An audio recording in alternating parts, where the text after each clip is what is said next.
CDS general Bipin Rawat की ललकार के बाद ये लग रहा है कि क्या ये युद्ध की स्थिति आ चुकी है। चीन भारत की ताकत से पूरी तरह से इसलिए ही डर गया है, घबरा गया है। ये चीन की घबराहट की ही वजह है कि उसने हिंदुस्तान की आसमानी ताकत से बचने के लिए अभी से जमीनी तैयारी शुरू कर दी है। एलएसी पर जारी विवाद के बीच में हिंदुस्तान ने अपनी ताकत में काफी इजाफा किया है और इसी से चीन डर गया है।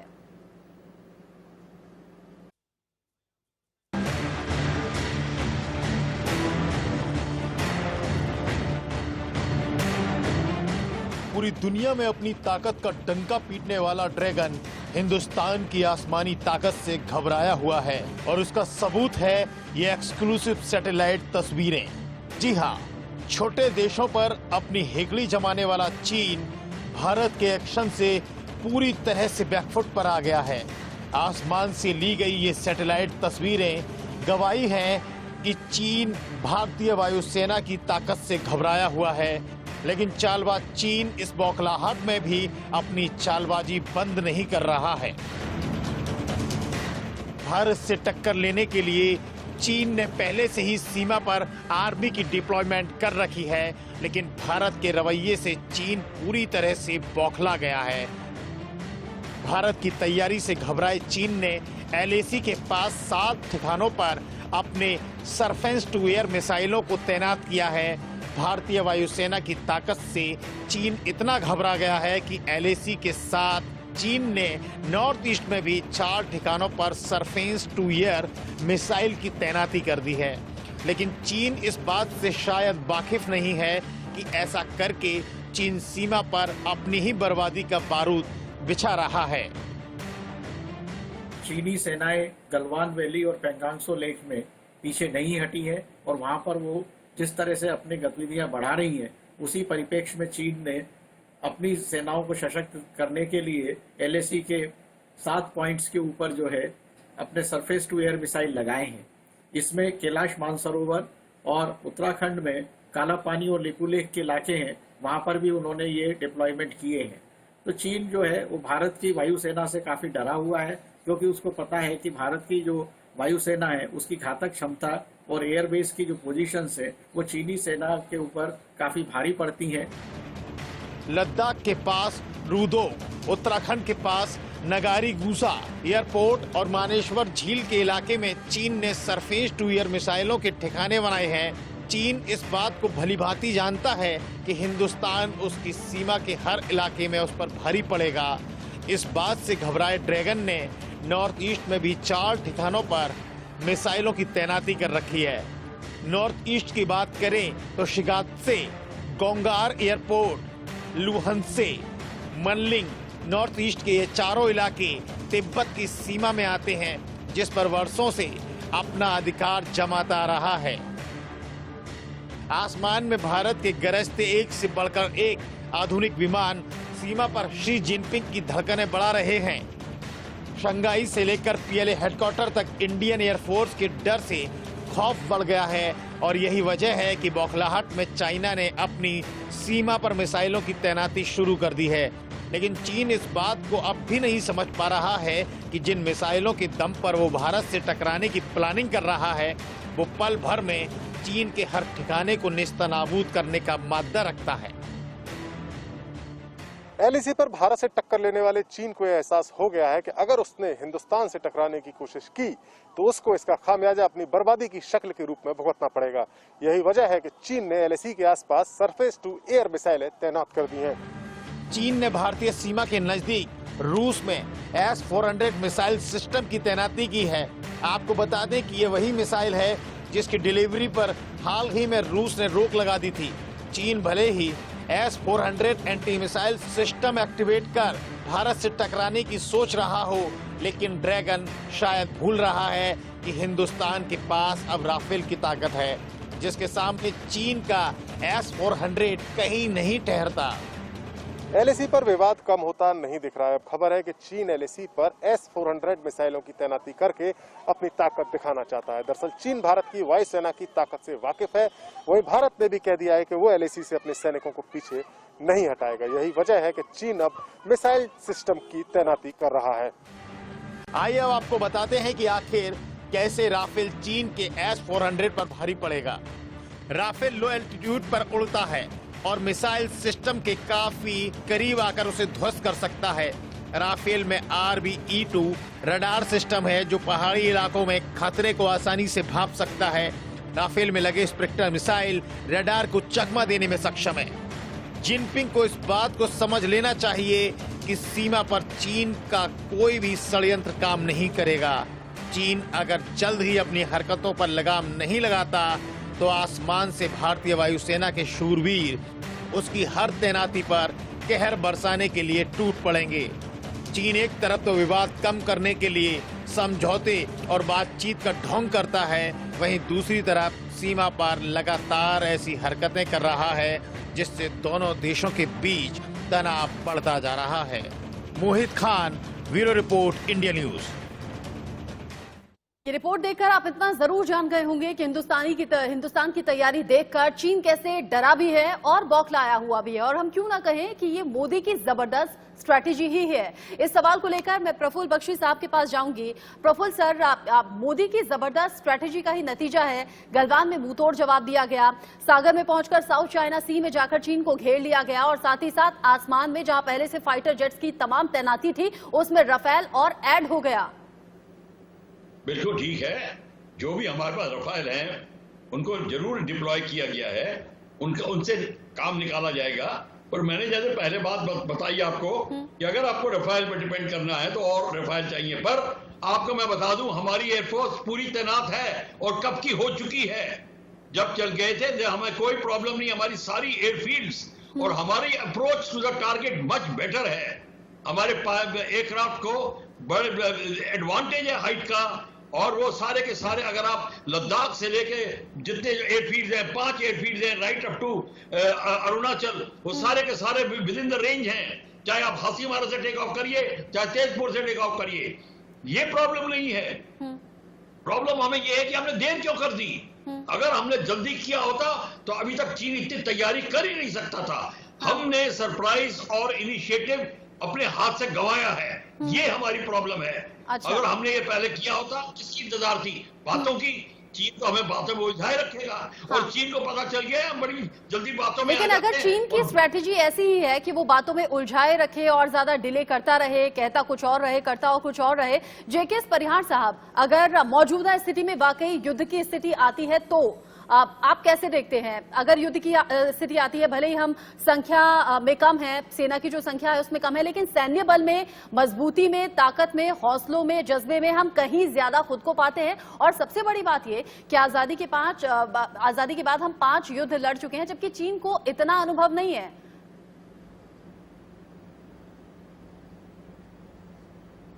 आपका कहना बिल्कुल सही है। जहां तक जज्बे का, तैयारी का सवाल है, भारतीय फौज बिल्कुल तैयार है, और उसमें मुझे कोई शक नहीं है कि अगर युद्ध होता है तो हमारी सेनाएं उसका मुंहतोड़ जवाब देंगी और अच्छा प्रदर्शन करेंगी। पर मैंने जो ऐसा आपको बताया है कि गलवान और पेंगांग त्सो लेक में आर्मी लेवल पे जो हमारा और चीन का जो डिप्लॉयमेंट है वो चीन के पक्ष में 52 और हमारे पक्ष में 48 में मान के चलता हूँ। जो डिफरेंस हमारे साथ है वो एयरफोर्स का है। एयरफोर्स के हमारे 3 पॉइंट हैं जो हमारे फेवर में जाते हैं। एक, सियाचिन ग्लेशियर और हाई एल्टीट्यूड पे ऑपरेशन करने की हमारी एयरफोर्स को 30 साल का एक्सपीरियंस है। हमारे जो पायलट हैं वो बहुत अच्छे ट्रेंड हैं। और तीसरा, ज्योग्राफिकल एडवांटेज है। सेंट्रल तिब्बत की हाइट इतनी ज्यादा है और हिमालय है कि वहां पर जो है एयर बेस बनाना चीन के लिए बिल्कुल असंभव है। इसलिए उन्होंने अक्साई चीन के आसपास और उधर अरुणाचल के उधर बेस बनाए हुए हैं।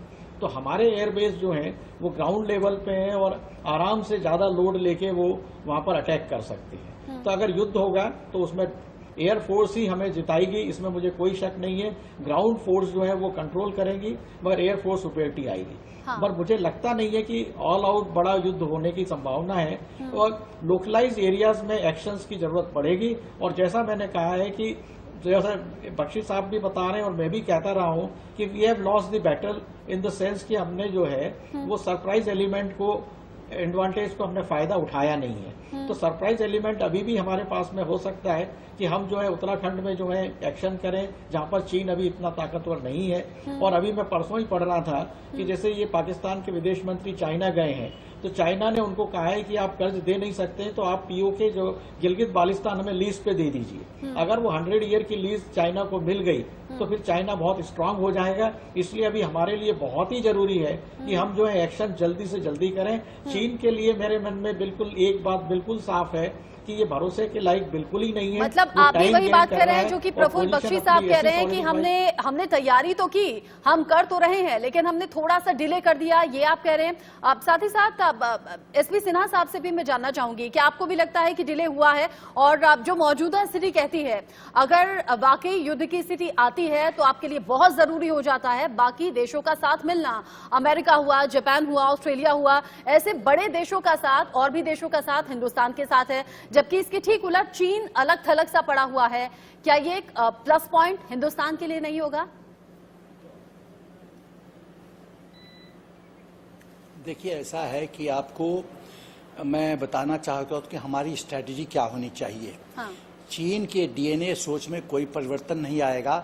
हमारे पास जो विकल्प है वो व्यस्त तरीका है कि पहले आर्थिक दृष्टिकोण से चीन के पेट में लात मारो। हाँ। दूसरा है कि जो सेंटर ऑफ ग्रेविटी है वो शिफ्ट करो, जो गोल पोस्ट है उसको शिफ्ट करो। कहाँ शिफ्ट करो? 4 जगहों पे। साउथ चाइना सी पे शिफ्ट करो, आप तिब्बत में शिफ्ट करो, ताइवान में शिफ्ट करो, स्टेट ऑफ मलक्का में शिफ्ट करो, इंडियन ओशन रीजन में शिफ्ट करो। जब आप टेंशन चाइना के द्वार पे लेके जाएंगी तो चाइना अपने झोपड़ी में जो आग लग रही है उसको बचाने की कोशिश करेगा, उसका ध्यान लद्दाख से बटेगा, हट जाएगा।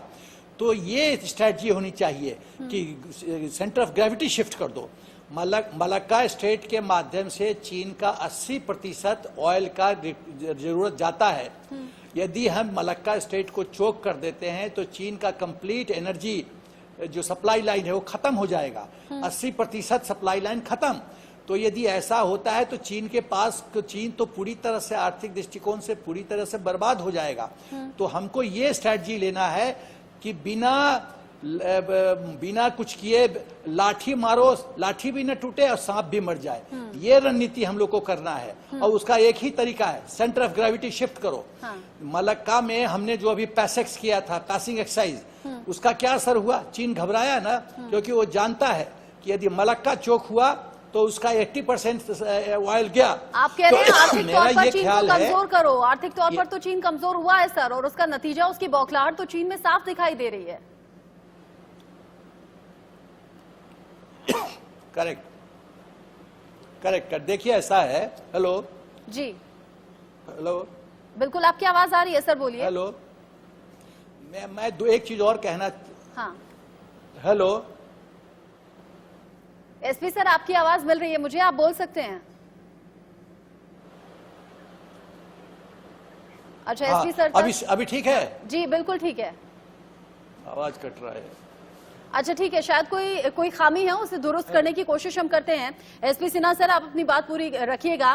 साथ ही साथ स्ट्रैटेजी में किस तरीके का बदलाव होना चाहिए? क्या मौजूदा स्ट्रैटेजी काफी है या फिर उसमें कुछ बदलाव हो, कुछ चेंजेस हो चीन के ऊपर सही वार करने के लिए, सही जगह हिट करने के लिए? इसको लेकर हम तमाम एक्सपर्ट्स के साथ चर्चा करेंगे। आगे बढ़ने से पहले हेडलाइंस देख लेते हैं। स्ट्रैटेजी के तहत ऐसा लग रहा है कि हिंदुस्तान जल, थल, नभ तीनों तरह से तैयार है, और इसका संकेत, इसका इशारा पहले रक्षा मंत्री राजनाथ सिंह भी दे चुके हैं, कह चुके हैं दोस्ती निभाने में हम पूरी तरह से आगे बढ़ते हैं, लेकिन अगर कोई हमसे दुश्मनी करेगा तो हम भी उसे उसी की भाषा में जवाब देंगे। खास पैनल हमारे साथ लगातार बना हुआ है। प्रफुल्ल बख्शी साहब हमारे साथ हैं, एसपी सिन्हा साहब हैं, और साथ ही साथ जेकेएस परिहार साहब भी हमारे साथ मौजूद हैं। एसपी सिन्हा साहब, आपकी बात बीच में रह गई थी, अपनी बात पूरी कर लीजिए, फिर मैं आगे बढ़ूं।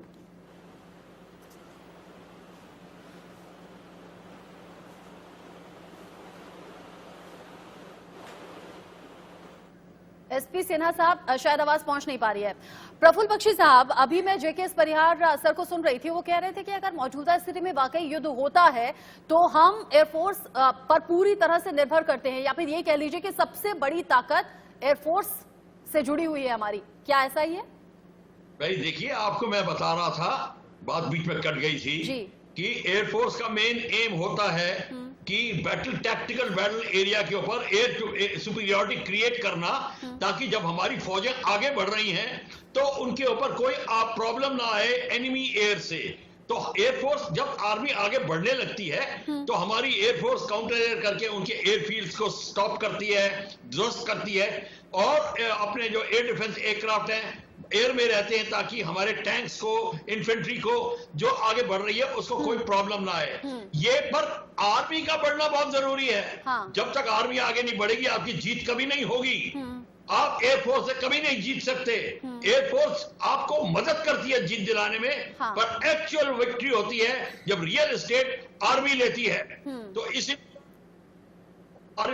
हाँ। होता है कि हमारी आर्मी के ऊपर कोई प्रॉब्लम ना आए। हाँ। तो ये मत सोचिए कि सिर्फ एयरफोर्स करेगी, एयरफोर्स और आर्मी करेगी। आर्मी हाँ। को अपनी पॉलिसी पे मतलब जल एडवांस थल नभ तीनों ही जगह सेना को तैयार रहना चाहिए। जेके परिहार सर, कुछ कहना चाह रहे हैं आप?